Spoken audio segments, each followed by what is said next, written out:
ಕಾಡಿನಲ್ಲಿ ಎರಡು ರೀತಿಯ ಪ್ರಾಣಿಗಳು ಇರುತ್ತವೆ.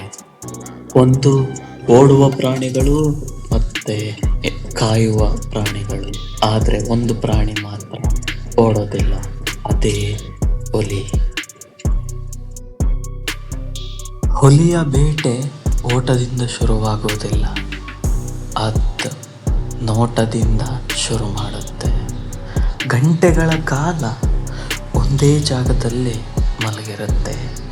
ಗಾಳಿ ಯಾವ ದಿಕ್ಕಿಗೆ ಬೀಸುತ್ತಿದೆ ಅಂತ ನೋಡ್ತಾ ಇರುತ್ತೆ. ಯಾಕಂದರೆ ಕಾಡಿನಲ್ಲಿ ಕಣ್ಣು ಅಲ್ಲ, ವಾಸನೆಯೇ ಜೀವ ಉಳಿಸುತ್ತೆ.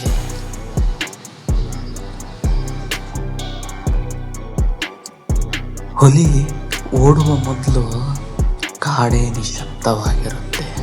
ಪ್ರತಿ ಹೆಜ್ಜೆ ಕೂಡ ಮಣ್ಣಿನ ಮೇಲೆ ಅಲ್ಲ, ನೆರಳಿನ ಮೇಲೆ ಇಡಂತೆ.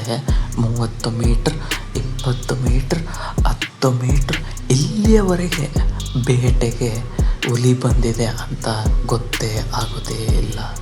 ಮರಣ ಇಷ್ಟು ಹತ್ತಿರ ಬಂದಿದೆ ಅಂತ ಪ್ರಾಣಿಗಳಿಗೆ ಗೊತ್ತೇ ಆಗುವುದಿಲ್ಲ. ಒಂದು ಕ್ಷಣ, ಕೇವಲ ಒಂದೇ ಒಂದು ಕ್ಷಣ ಹುಲಿ ಯೋಚನೆ ಮಾಡೋದೇ ಇಲ್ಲ.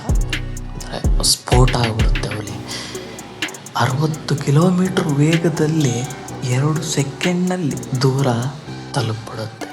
ಗುರಿ ಯಾವಾಗಲೂ ಅನ್ಯ ಪ್ರಾಣಿಯ ಕತ್ತಾಗಿರುತ್ತೆ. ಯಾಕಂದರೆ ಕಾಡಲ್ಲಿ ಗಾಯವಾಗೋದಲ್ಲ, ಉಸಿರೇ ನಿಲ್ಲಬೇಕು.